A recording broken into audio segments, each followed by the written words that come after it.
LittleBigPlanet, little and big, that's like two things that don't connect, you know. Okay, well, so little is because it's a miniature world. This character that you see is about this high in the real world. Mm-hmm. This high, yeah, that's cool. Yeah. That's probably about actual size. But because of the emphasis on user-created content and people being able to make things and add things to the game, it will get bigger and bigger and bigger.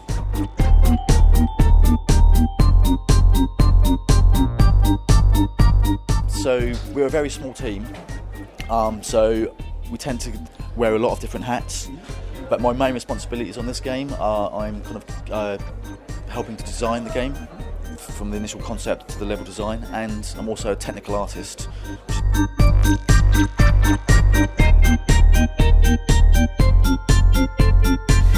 Well, because we're a small team, we thought, okay, next gen games, they need a lot of content. We'll just get everyone else to make the content for us, you know. That's the.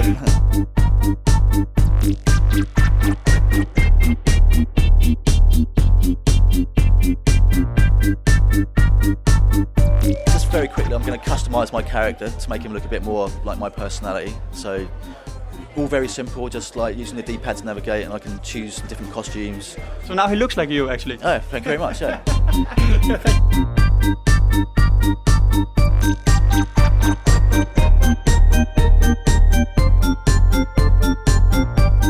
So I go into my inventory and I can choose, the simplest thing to use is stickers, for example. So I can choose a sticker like this, and I can use the sticks to move it around, change the scale of it, and I can just stamp that into the world. And I can put as many of those as I like. There's no limit, it doesn't matter. And the really exciting thing about that is I can sort of just put a beard on my duck there. I can choose some of these objects that I've won by playing the game. This is a simple bowl, and just like the stickers, I stamp it into the world, and as soon as I'm ready, it's in there and it's ready to play with, and you know, I've already created a little bit of gameplay. But I can take these simple shapes and I can sort of change a few things, and I can combine them to make more complex shapes. So on a very simple level, I could just place those in the world, and okay, I've got 3 cardboard spheres. But I can take these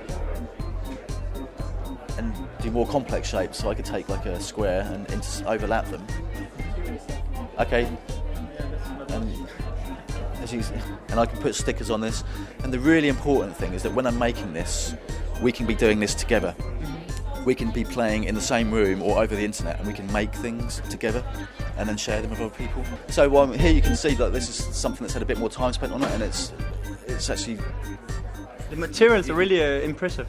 Yeah, we've really tried to go for that kind of the craft materials, because I think that sits well with the idea of user-created content. It's very physical and people can understand it. You've got things like nuts and bolts and glue. Just make some silly things, and this is some of the things that they came up with just to show you. Just using those simple tools that I was showing you, this like completely disturbing. You came up with this character? No, this was one of the programmers made this at work in about an hour, just using some nuts and bolts and some bits of polystyrene, basically. Do you need to take drugs to come up with stuff like that? No, of course not. Don't do drugs, young people!